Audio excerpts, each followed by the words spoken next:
The member for Fredericton South and leader of his party.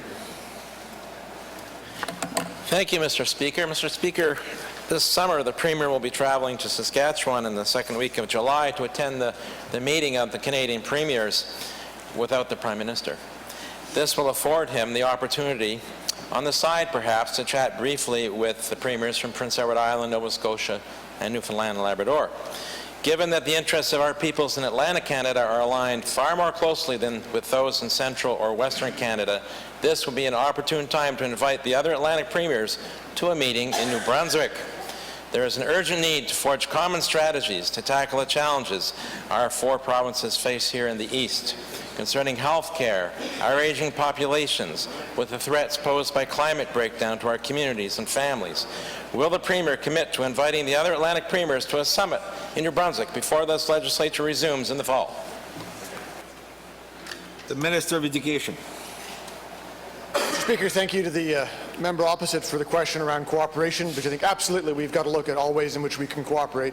And the Premier has been very clear in his many statements on the subject that we need to find ways to break down barriers, not just across the country with our partners in Central and Western Canada, but as the honourable member rightly points out, with our colleagues here in Atlantic Canada as well.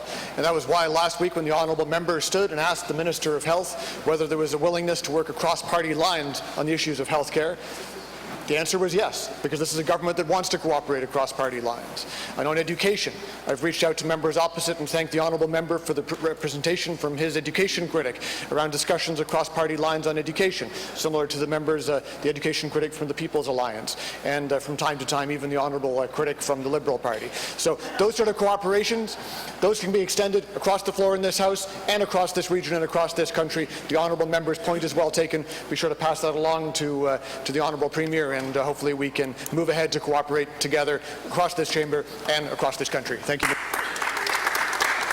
The member for Fredericton South and leader of his party. Mr. Speaker, New Brunswick and the other provinces in Atlantic Canada carry the legacy of, well, economic conquest by the big banks and head offices of Montreal and Toronto. We continue to face the biases of the federal government, whether red or blue, that discriminates against us in favor of Central Canada and the West. Think that's harsh, Mr. Speaker? The Prime Minister appointed an MP from Mississauga as the minister responsible for the Atlantic Canada Opportunities Agency. This time has come once again where we must stand up and say no to the crumbs of confederation.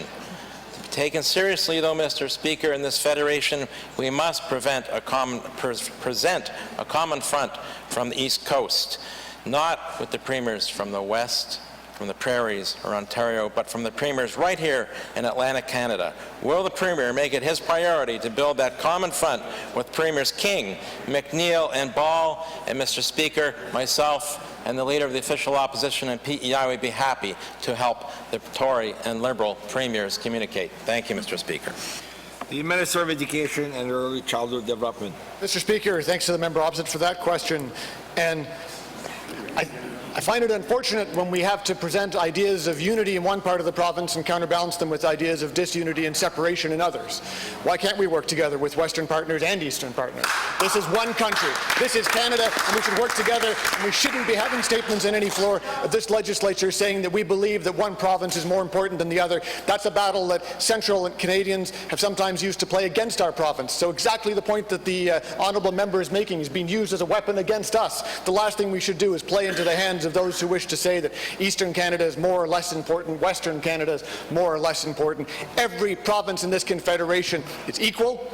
Every province in this federation should be working together, and absolutely we should work with other Atlantic Canadian premiers, but why on earth wouldn't we do that at the same time as working with people in other parts of this country? Why on earth wouldn't we look for commonalities across this great country? And I hope that the honourable member will reconsider his words. We'll work with everyone, Mr. Speaker.